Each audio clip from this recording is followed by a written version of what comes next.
Olá, tudo bem com você? Eu sou Ana Rício e adoro fazer pão de fermentação natural. Se você tá aqui, é porque você também gosta, não é mesmo? Essa Live Bakes de hoje é sobre a primeira fermentação.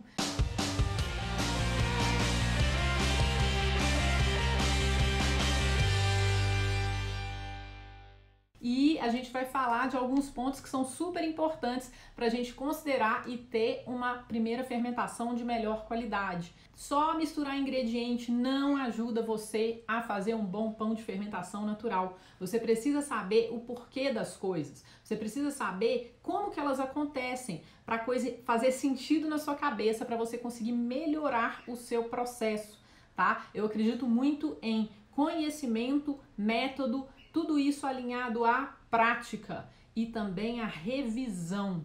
Mas assim, não vai ser a última vez, né? Então sempre que a gente faz pão, a gente aprende, tá? Então é importante você olhar o processo de fazer pão como um processo evolutivo, igual à vida, né? A gente está sempre aprendendo. Então, quando a gente faz pão, a gente precisa alinhar conhecimento, técnica, prática, tá? Método, revisão, evolução. Tudo isso feito com muito amor. Não adianta nada fazer as coisas só por fazer. A gente faz porque a gente ama, né? A gente tem que sempre buscar algo que a gente ama e fazer aquilo da melhor forma que a gente puder fazer, tá bom?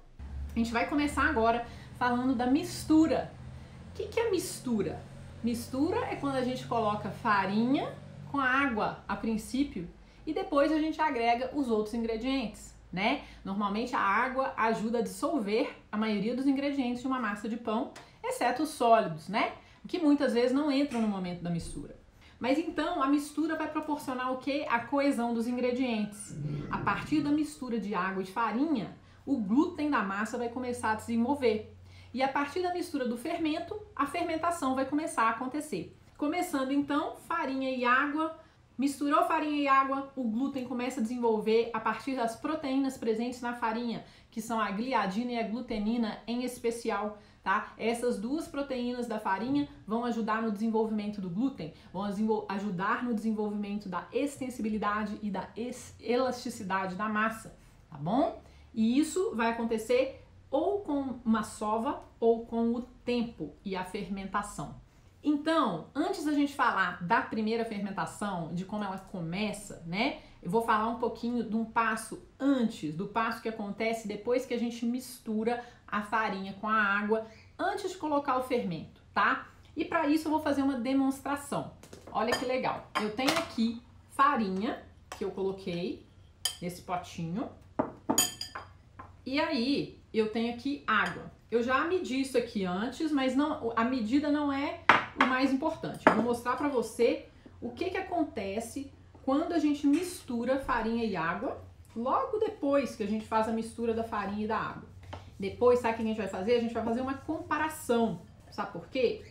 Porque a gente vai falar de um conceito que é muito falado, assim, se você já tá meio ligado aí na panificação, escuta muita gente falar, mas não entende nada, ou até entende, ou você acha que você tá entendendo o que a pessoa tá falando, mas ainda não faz muito sentido para você.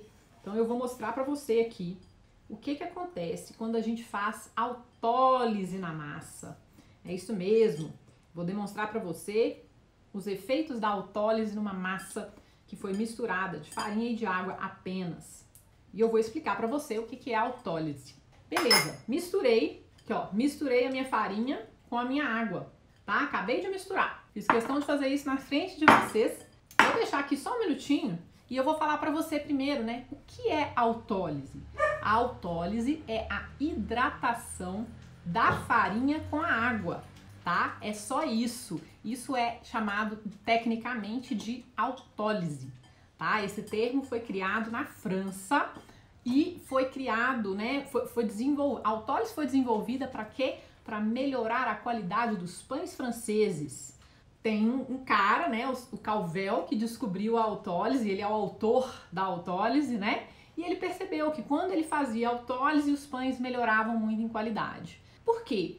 Porque ele simplesmente misturava farinha e água e deixava a massa descansar por algum tempo antes de acrescentar o fermento e antes de terminar, né, de fazer a fermentação da massa, e ele percebeu que a massa tinha uma extensibilidade maior, que a casca do pão ficava mais crocante, mais fina, que o pão crescia mais, tinha um miolo mais leve, tá? Fermentava melhor. Então, as padarias francesas começaram a usar a autólise. O mais importante é que a autólise começou a ser usada para melhorar a qualidade dos pães franceses, que eram feitos com levedura, não eram feitos com fermentação natural, tá? E por que eu tô falando isso? Porque o processo de pão de levedura é diferente do processo do pão de fermentação natural. O processo do pão de levedura é muito mais rápido do que o processo do pão de fermentação natural, que é um processo longo e por isso traz muitas qualidades e benefícios para o pão, que a gente já conversou sobre isso, né? E conversa sempre.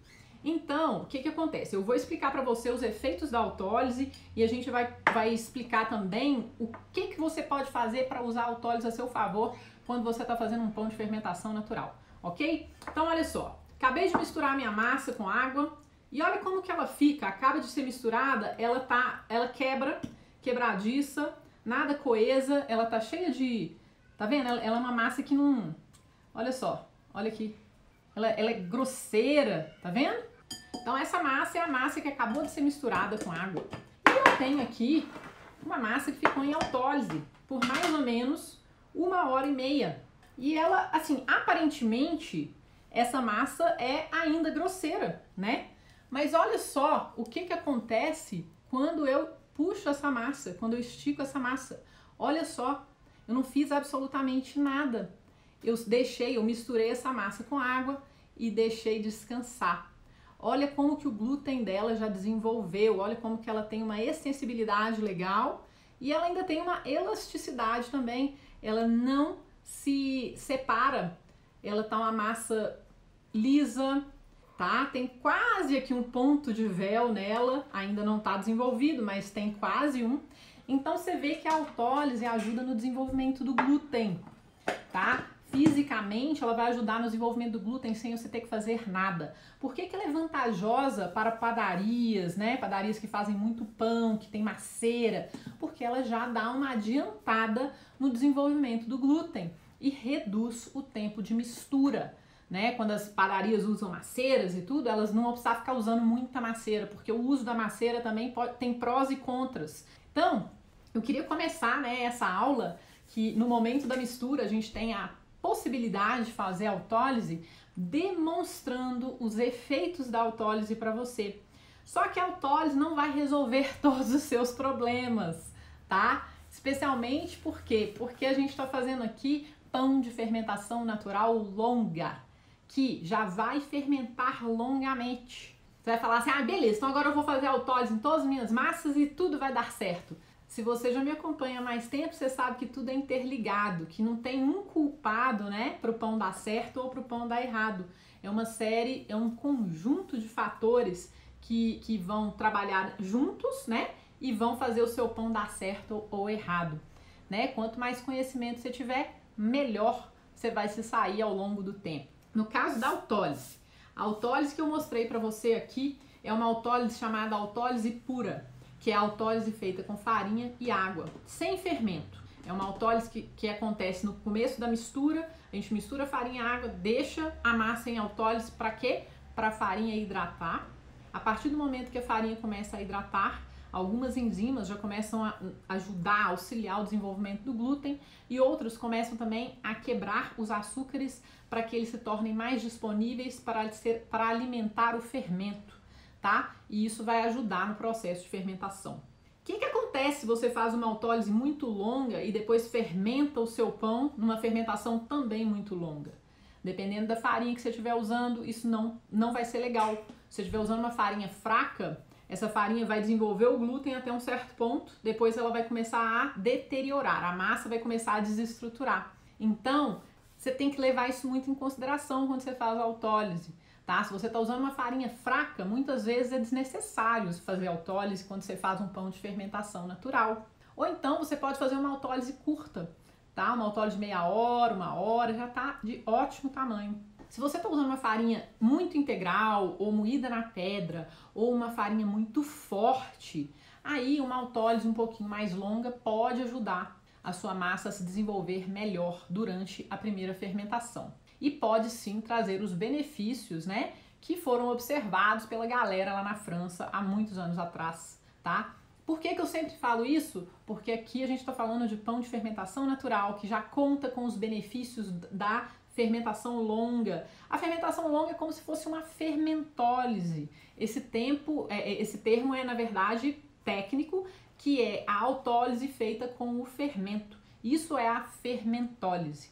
E a fermentólise é uma opção muito legal para quando a gente faz pão de fermentação natural. A gente mistura farinha, mistura água, mistura o fermento, deixa a massa descansar um pouco. Depois a gente vai lá e acrescenta o sal, por exemplo, tá? É uma das formas da gente usar a fermentólise, né, para dar uma hidratada na farinha já com o fermento, ou seja, ela já deu início à fermentação e aí depois de um tempo você vai lá e acrescenta o sal e outros ingredientes. E você vai ter um benefício similar ao da autólise e, na verdade, para pães de fermentação natural, né, eu não percebo uma diferença muito grande quando eu faço fermentólise ou quando eu faço autólise, tá? A autólise é legal, de novo, quando você está usando uma farinha muito forte ou uma mistura com farinhas integrais, farinhas moídas na pedra, ajuda na absorção da água.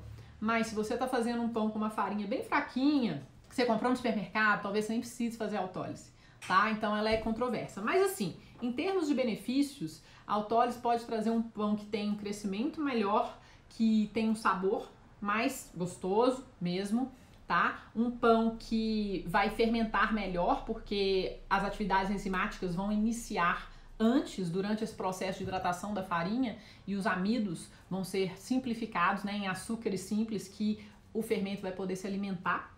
Então, a autólise ela pode ajudar a sua primeira fermentação, mas você precisa fazer essa autólise com consciência e levando em consideração a farinha que você está usando, a temperatura do seu ambiente e o tempo de autólise, tá?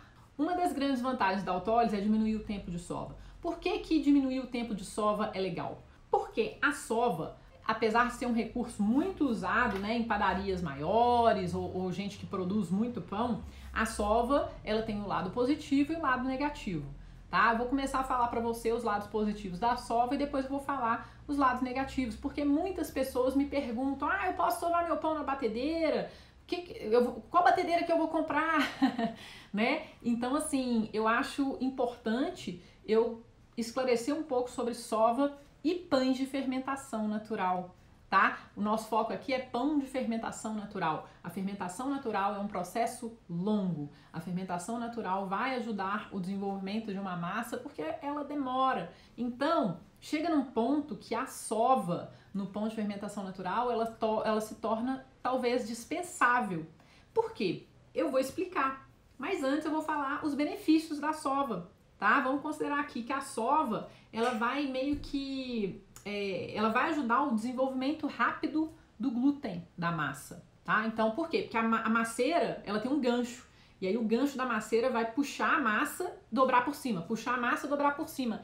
E esse movimento, né, mecânico da maceira vai ajudar a desenvolver o glúten, tá? Então, a sova agiliza o processo de desenvolvimento do glúten, tá bom? Quando ela é feita de uma forma correta e pelo tempo correto, tá? Ela vai ajudar a desenvolver o glúten mais rapidamente, o que vai proporcionar uma massa mais forte. E essa massa mais forte vai conseguir reter melhor os gases, o gás carbônico formado durante a fermentação, e aí o seu pão vai ter uma tendência melhor de crescimento, tá? Se ela for feita da forma correta, pelo tempo correto. Por que a autólise vai diminuir o tempo de sova? Talvez você já tenha chegado a essa conclusão. A autólise vai diminuir o tempo de sova porque no período de autólise o glúten já começa a se desenvolver e os amidos da massa começam a se transformar em açúcares simples para alimentar o fermento. Então, já acontece uma série de reações, né, de atividades enzimáticas na massa. Quando você coloca essa massa que ficou em autólise na maceira, ela não vai precisar de tanto tempo para desenvolver o glúten, porque o glúten já começou o desenvolvimento. E a autólise, então, traz o benefício de que? Reduzir o tempo de sova. Quando o tempo de sova é reduzido, as chances dos efeitos negativos da sova também são reduzidas. Quais são os efeitos negativos da sova? Se você sova demais a massa, vai chegar num ponto que o glúten vai se desenvolver ao nível máximo. Sovou demais, a massa vai começar a se deteriorar.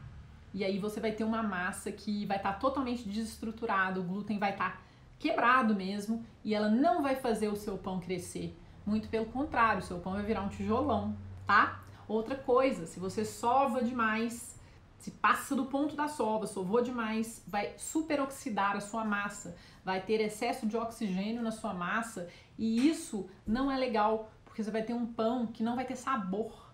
Vai ser um pão que vai ter um miolo muito branco. Às vezes tem gente que acha o miolo muito branco bonito, né? O miolo muito branco de uma massa que foi sovada é porque a massa foi superoxidada.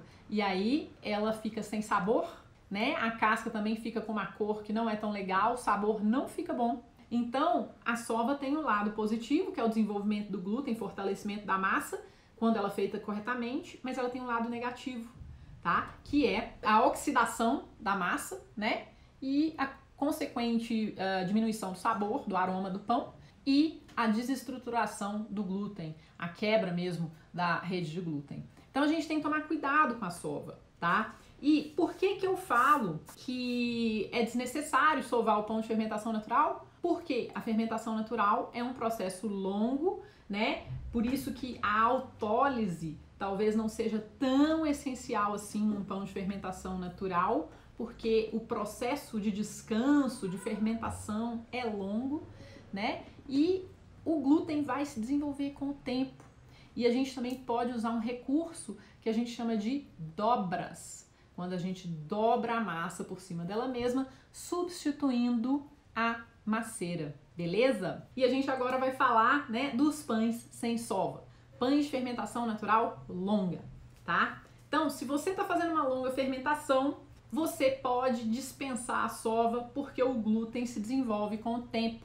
Eu mostrei, né? Eu comprovei isso para você, mostrando essa massa que ficou em autólise durante 1h30, né? O glúten desenvolve com o tempo, não fica achando que você precisa de sovar uma massa na sua casa, pra você ter um bom pão de fermentação natural. Você não precisa. Você precisa de método, você precisa de conhecimento e entendimento dos porquês, tá? Você não precisa ficar lá sovando nem na mão e nem numa maceira para você ter um pão legal, tá? Agora, se você tem uma grande quantidade de massa, se você tá fazendo pão para fora, você faz lá 20, 30 pães por dia, a maceira vai te ajudar, ela vai te poupar tempo, vai te poupar braço, né? E ela vai misturar tudo para você, vai dar uma sovadinha para você, isso vai te ajudar. Mas se você tá fazendo 1, 2, 3, 4 pães na sua casa até de uma vez, você não precisa sovar para você ter um bom pão. Você precisa entender de fermentação, você precisa ter um método que você siga e que realmente funcione, tá bom? A gente agora, né, vai falar das vantagens, na verdade, de você dobrar uma massa em vez de sovar. Um dos grandes recursos que as padarias que querem que os pães pareçam pães artesanais, pães caseiros usam, é chamado de dobras. Sabe o que as padarias fazem?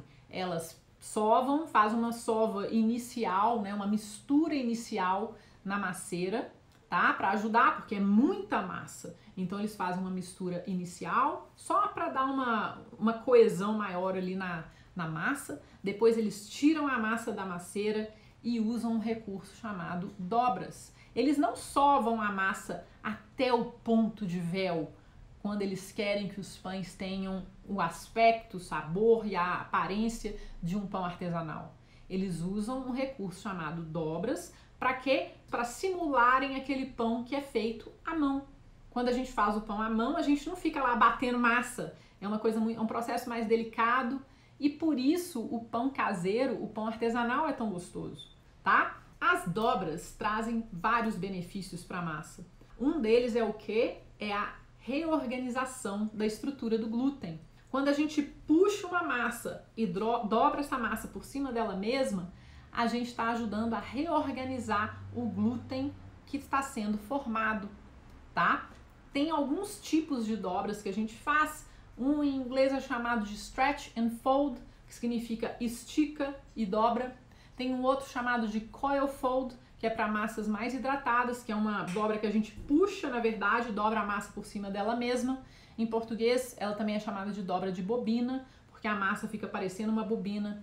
E esses tipos, essa dobra, né, que a gente faz, ela ajuda também a tirar o excesso de gás carbônico da massa, que dá uma lentidão no fermento e ajuda a oxigenar a massa sem superoxigenar. Ou seja, ela agrega o oxigênio necessário para dar uma acordada na fermentação, tá? E isso é ótimo para o processo de primeira fermentação, beleza? Então esses benefícios da dobra são os principais, mas também tem o benefício de regular a temperatura da massa, que é o quê? Se a massa que está fora normalmente tem a temperatura mais parecida com a temperatura do ambiente em que ela está.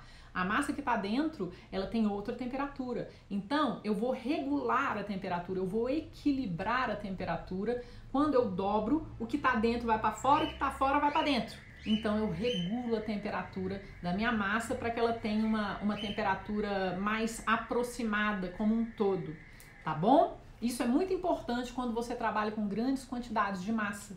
Quanto mais massa você trabalha, mais quente essa massa vai ficar. Então, quando você faz a dobra, você dá uma equilibrada, né, nessa temperatura de fermentação. E isso é importante porque a temperatura é um dos grandes fatores que afetam a fermentação. E aí, a gente entra na fermentação, tá? Vou explicar para você, então, a primeira fermentação. As dobras, elas acontecem durante a primeira fermentação. Depois que a gente adiciona o fermento, a gente entra na primeira fermentação. Então, a gente tem a mistura, uma autólise opcional. A autólise pode ser feita apenas com farinha e água ou ela pode ser feita com fermento também. No caso, ela é chamada de fermentólise. E aí depois a gente tem as dobras, tá? Então essa é a ordem. Na primeira fermentação, que também é chamada de bulk fermentation em inglês, fermentação em bloco em português, é quando a gente tem uma grande quantidade de massa dentro de uma caixa, normalmente. Né? Então é quando a gente fermenta um monte de massa que a gente misturou ali numa caixa junto. E é ali, durante a primeira fermentação, que uma série de reações químicas acontecem, tá? O que vai acontecer? A partir do momento que eu adiciono fermento na minha massa, a minha massa vai começar a se acidificar. Esse processo de acidificação vai ajudar a fortalecer o glúten da massa, tá? Ele também vai ajudar a fermentar mesmo, a formar bolhas de gás carbônico na massa, né? O fermento natural, ele tem leveduras e bactérias, e essas leveduras vão ajudar na formação do CO2. As bactérias vão ajudar na formação também de ácido acético. As leveduras vão formar álcool, né? E isso vai trazer o quê? Aroma, sabor para o seu pão também. Todo esse processo vai começar a acontecer a partir do momento que a gente mistura o fermento na massa. E aí, a gente vai ter, então, com o fortalecimento da massa pela acidificação, a gente vai ter o quê?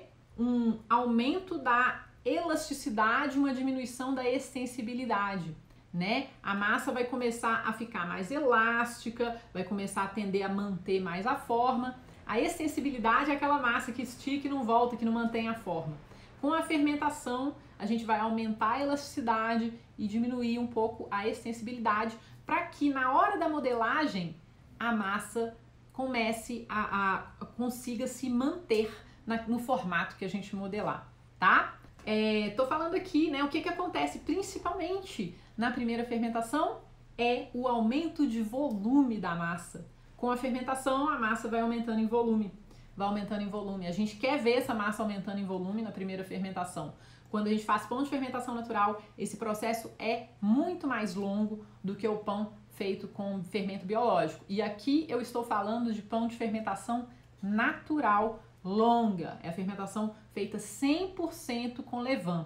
Eu não estou falando aqui de pães que levam pitadinha de levedura, um percentual de fermento biológico. Eu não estou falando desses pães, tá? Então, o que acontece? A gente, com o tempo, na primeira fermentação, depois que a gente adiciona o levain na massa, vai demorar algumas horas para a gente chegar no ponto de modelagem. E entre esse período de adição do fermento e pré-modelagem e modelagem, a gente vai fazer algumas dobras, que eu já expliquei para você os benefícios dessas dobras. O principal é desenvolvimento e estruturação da massa, oxigenação da massa, certo?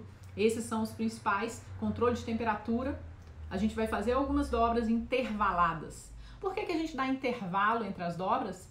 Para dar tempo do glúten dar uma relaxada, para dar tempo da massa fermentar e dela começar a formar camadas, tá? De bolinhas, de massa, estrutura. E aí quando eu for dobrar de novo, eu vou dar uma esticada, dobrada, esticada e dobrada. E aí eu vou ajudar também, esse movimento vai ajudar a dar uma fortalecida, uma estruturada no meu glúten, tá bom? Então eu não vou fazer isso toda hora de 5 em 5 minutos. Eu tenho que dar um tempo de descanso. O tempo de descanso vai variar. Depende muito da hidratação da sua massa, depende da farinha que você está usando, depende do tempo de fermentação, da temperatura ambiente, tá? Esse tempo vai variar, o tempo de descanso vai variar. Ele pode variar entre 30 minutos e 1 hora, 1h30, depende. Depende da quantidade de fermento que você está usando numa massa. Esse tempo varia, tá? Mas o importante é que você não pode dobrar, passar 5 minutos e dobrar de novo. Porque você vai danificar a estrutura da sua massa se você fizer isso. Porque o seu glúten não vai estar relaxado o suficiente para você mexer e a massa não vai ter fermentado o suficiente para que a dobra faça sentido. Se você dobra uma massa que você acabou de dobrar, ela vai entrar e se mesclar. Se você dobra uma massa que descansou pelo menos uma meia hora, 40 minutos, ela vai começar a formar camadas, tá? E vai estruturar melhor, beleza? Então, o objetivo da dobra intervalada é a gente ajudar também na estruturação da massa. Com o tempo, a massa vai estruturar, com o tempo, com a fermentação, com as dobras, ela vai estruturar o suficiente para que ela consiga parar em pé e para que você consiga fazer uma modelagem, ela pegar aquela forma e não espalhar igual um panquecão, tá bom? E aí, eu vou falar agora para você, né, os fatores que vão afetar a sua primeira fermentação. Um deles, principal, que a gente já tá falando aqui, é o fermento, tá? Quantidade, qualidade, seu fermento tá ativão, seu fermento tá lento, isso vai afetar a sua fermentação, tá? Se você coloca muito fermento, a massa vai fermentar mais rápido, mas em contrapartida, ela vai ter mais ácido e a carga ácida em excesso vai afetar a qualidade da sua massa e a qualidade final do seu pão. Se você coloca pouquíssimo fermento, ela vai demorar muito mais tempo para fermentar, mas vai ser um pão que vai ter um sabor muito melhor, aromas mais desenvolvidos, mais complexos, e você vai precisar que ela demore mais tempo para fermentar, então você não vai usar o mesmo tempo de uma massa que leva pouco fermento ou de uma massa que leva muito fermento, os tempos mudam totalmente, né? Então assim, eu não tô falando aqui de receita, eu tô falando aqui de método para você entender por que os tempos variam tanto, tá? Temperatura. A temperatura ambiente vai variar. Se você está num lugar muito quente, sua massa vai fermentar mais rápido que se você estiver num lugar muito frio. Lugar muito frio vai fermentar muito mais lentamente. Então, um grande perigo de você pegar receitas na internet e não ter método é que muitas vezes, assim, na receita fala, deixa a massa descansar 30 minutos e dobra. Deixa a massa descansar mais 30 minutos e dobra. Agora modela. Se você estiver num lugar frio, se você estiver num lugar quente, você não sabe em quais condições essa receita foi feita, vai dar errado. E a culpa não é sua. A culpa é sua, sim, vamos dizer, eu não estou isentando a responsabilidade, porque eu acho que a autorresponsabilidade é uma das coisas mais importantes que a gente tem que ter na vida. Mas a gente tem que ter conhecimento, né? E você não tinha o conhecimento da temperatura que a receita pedia. Então, se você só seguir o relógio, não vai dar certo. Então, tem que avaliar a temperatura ambiente para você mudar a sua conduta e os seus tempos de fermentação, porque a temperatura vai influenciar diretamente no tempo de fermentação. Que mais? Quantidade de sal e açúcar. O sal atrapalha a fermentação. O sal é colocado numa massa para diminuir a velocidade da fermentação. O açúcar, até uma certa quantidade, vai ajudar na fermentação. Se for colocado em altas quantidades, ele vai atrapalhar a fermentação. Então, a quantidade de sal e açúcar da receita vão influenciar na sua fermentação. Tá bom? As quantidades. As quantidades de sal e açúcar vão influenciar na sua fermentação. E a água, né? Tanto a temperatura da água quanto a quantidade de água vão influenciar a sua fermentação. Se a água estiver mais quente, vai acelerar a sua fermentação. Se a água estiver mais fria, vai atrasar a sua fermentação. Se tiver mais água, vai aumentar a atividade enzimática, vai facilitar a fermentação. menos água, vai diminuir a atividade enzimática, vai ter uma massa mais pesada, ela vai demorar mais a fermentar. Isso é importante você considerar, que a hidratação de uma massa vai afetar a fermentação da massa, tá bom? Tipos de farinha. Farinhas, quem assistiu minha aula de farinha sabe, a farinha vai afetar a sua massa. Se for uma farinha integral, vai fermentar mais rápido, uma farinha branca vai fermentar mais lentamente, farinha mais forte demora mais a fermentar, porque precisa de mais tempo de fermentação, farinha mais fraca vai fermentar mais rápido. Por quê? Porque ela precisa de menos tempo de fermentação. Isso tudo você vai fazer, você vai testar, você vai estudar, você vai praticar para você perceber, né, nas suas mãos e com os seus olhos o que realmente acontece, né? Por isso que é importante a gente ter conhecimento. Quanto mais conhecimento a gente tem, mais a gente chega na frente, mais a gente evolui e mais rápido a gente evolui. Em qualquer área da nossa vida. No pão não é diferente, tá bom? E agora eu vou dar algumas dicas para você observar na sua primeira fermentação daqui para frente, tá? Então olha só. Você nunca vai adicionar a água toda de uma vez na hora que você mistura a massa. Mas se você nunca usou uma farinha, se você nunca fez uma receita, você não vai adicionar a água toda de uma vez. Se você adicionar a água toda de uma vez, você vai correr o risco de ter um sopão. Eu falo isso direto e muita gente não me escuta. Tô falando sério. Adiciona água aos poucos para ver até onde a sua massa aguenta aquela água, tá? Outra coisa, não faça autólise muito longa quando você estiver fazendo pão de fermentação natural. Ela é dispensável quase, ela é desnecessária. Se você estiver usando muita farinha integral, aí talvez uma autólise longa seja mais legal, mas cuidado com a temperatura ambiente, senão a sua massa pode começar a fermentar, tá? Temperatura da massa. Durante a fermentação, se você estiver num lugar muito quente, a sua fermentação vai acontecer mais rápido. Se você estiver num lugar muito frio, sua fermentação vai acontecer mais lentamente. Então, observa a temperatura da sua massa. Você também precisa, durante a primeira fermentação, de permitir o tempo de descanso entre as dobras.